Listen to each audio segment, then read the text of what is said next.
Well, congratulations, obviously. I mean, this has got to feel like a dream at this point, right? I mean, you couldn't have drawn up the UFC career any better. I am just riding the weirdest wave right now, man. It's it's kind of weird. Yeah, that couldn't have gone any better. Like twice. I'm like, all right. Unbelievable. Talk to me about the progress of the fight. I mean, as it was unfolding, was it happening the way that you thought it would? It's everything we thought would happen, kind of happened. We knew how he would come out. We knew he would try to jab, circle, throw the kick. He actually stood in the pocket a little bit more than I expected him to, which was nice. We knew he would try to wrestle, and it was fine. Like it's the kind of we knew he would drop for an ankle lock or something weird, just because he does weird shit. So it's fine. Everything played out exactly the way we thought it would. We didn't get kneed in the head. We worked the body. That combination at the end was something we worked at nauseum. I've worked like every day for 4 weeks with 4 coaches. So like it's just at that point it's muscle memory. So yeah, everything that was supposed to happen kind of happened. Nice. So the body work, I guess, the investment, I mean, that was the game plan coming in? Yeah, he's not the tallest guy I fought, doesn't have the longest reach, but he likes to fight off his back foot, circle, he'll come in, lean back. So having Puna already fought him, Sean already fought him, we kind of knew like his style. He's still evolving, he's getting better, but everybody kind of has a base style. Be hard to touch his head, but it's pretty easy for me to find people's bodies. So we're just like, you know what? Let's just go to the well, do what we're good at, and break his body down.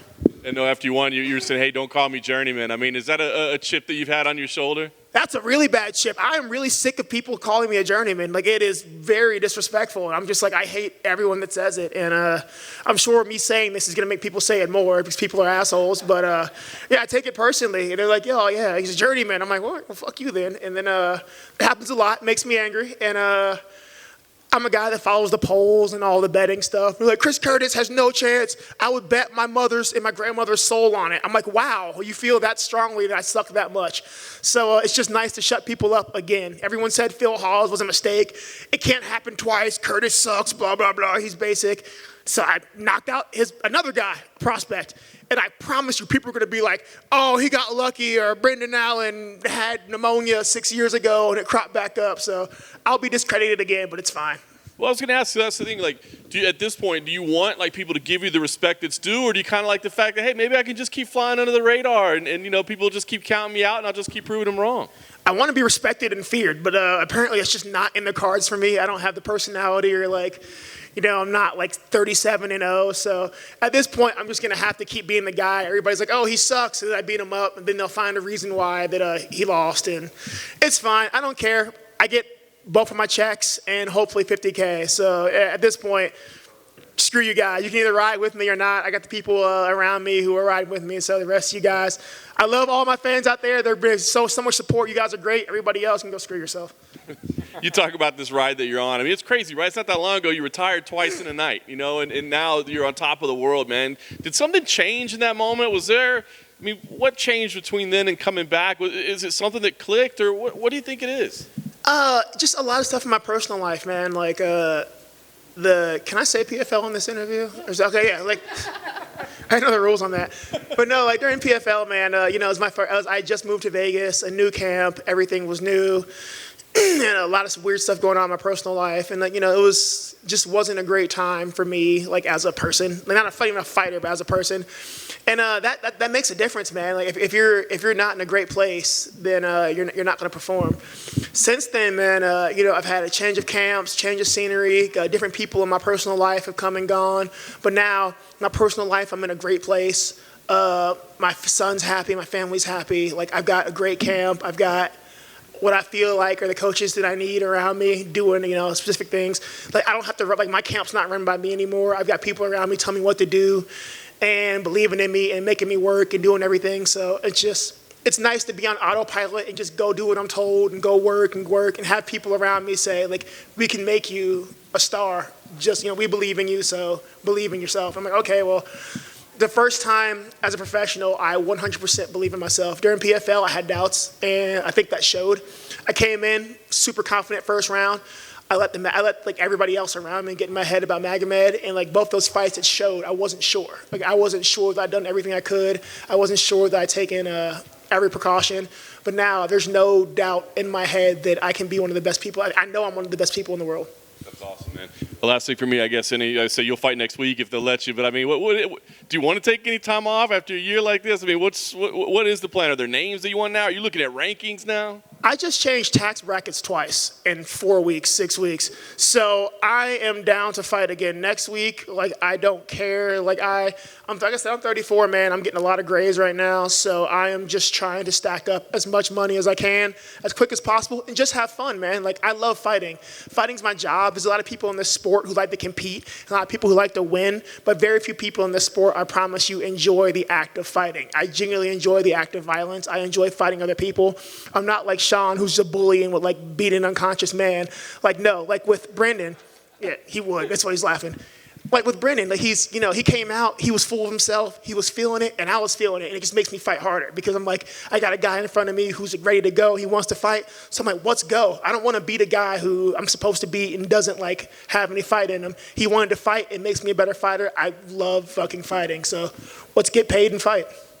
You said about you guys both coming out there ready to go. Were you guys talking to each other at the beginning of that fight? Oh, yeah, it's so unlike Mr. Strickland, I get along with Brendan now. I think he's a nice guy. He's a funny dude. So the entire first round, I think we're talking to each other. Like, we're going, like, I landed a punch, and I'm like, oh, that hurt. He's like, oh, it didn't hurt. I'm like, oh, it didn't hurt. He kicked me, and I'm like, that didn't land. He's arguing if it landed.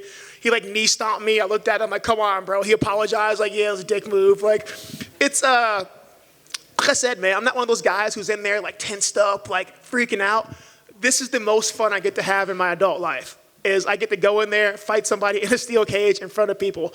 And I think for a little bit, Brendan was feeling it too. Like, this is like, I'm not gonna sit here and be like, oh, I gotta put my mean face on. Like, for what? We're fighting. I don't need to give you a mean face. I'm not gonna intimidate you anymore.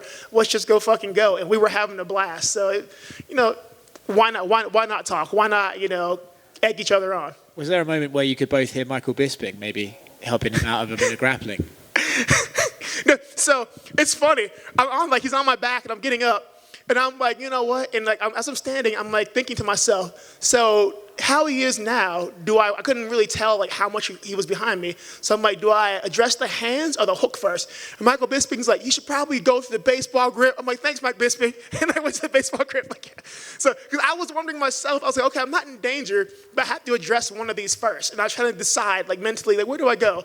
And Mike Bisping's like, yeah, I'm not really coaching him, but you should go for the baseball grip. I'm like, I'm not going to argue with Mike Bisping, so thank you, Mike Bisping. Congratulations. Thank you.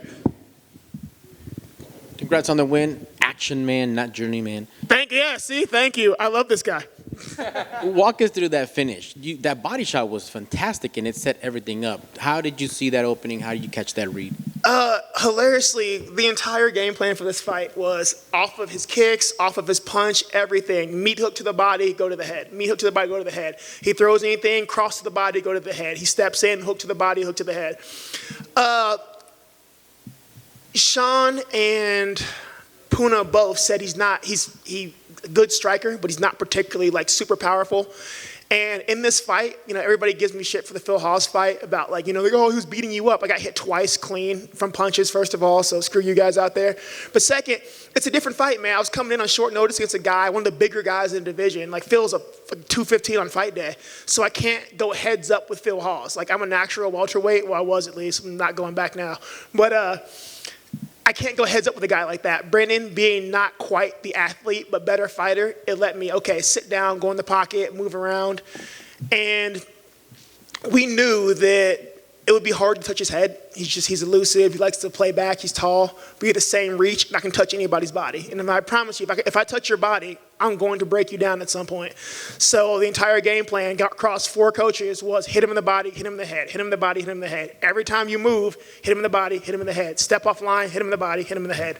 And I played that on repeat until the fight was over. Congrats, it looked great. And, you already come in with that energy. You're good to go. You don't need any motivation. But how is the vibe when teammates are winning and everything's just looking great? Does that put an extra... I love it, man. Like, you guys don't understand like how proud I am of everybody from Extreme Couture that fought tonight. And like just this weekend, we have guys fighting Friday, Saturday, like I think Sunday actually too. So we've got guys fighting all weekend. You guys will never know how proud I am of everybody put their work in. Like, there's so many people leaving blood, sweat, and tears on that mat that it's freaking amazing. We've had a very good weekend. Win, lose, or draw, I'm proud of all these guys. I got to watch my teammates fight. I got to watch Maki fight. I got to watch Cheyenne fight. I got to watch Manel fight. So seeing these guys go out there and put on the line, win, lose, or draw, it's just like, how can you not leave it all out there when you see your friends and your blood and your freaking, like, that's your family. You go out there and put on the line. How can you not? So I was the last extreme guy from the night. So I was like, you know what? I'm going to close it with a bang for my teammates and my coaches and everybody else. So we went out and did it. That was awesome. Congrats. And shout out with the poses at the end. I saw like Hulk Hogan, Randy Couture, Randy Orton poses, just doing. Yeah, right. You gotta have fun. Like, God, this sport's full of people who really want to be cool and they're not. So, like, I know I'm a dork. I'm okay with it. I've always been a dork, so I just embrace it. Totally fine with it. Well, you won, so that's what's up. Right? Who dares wins. Thanks, guys.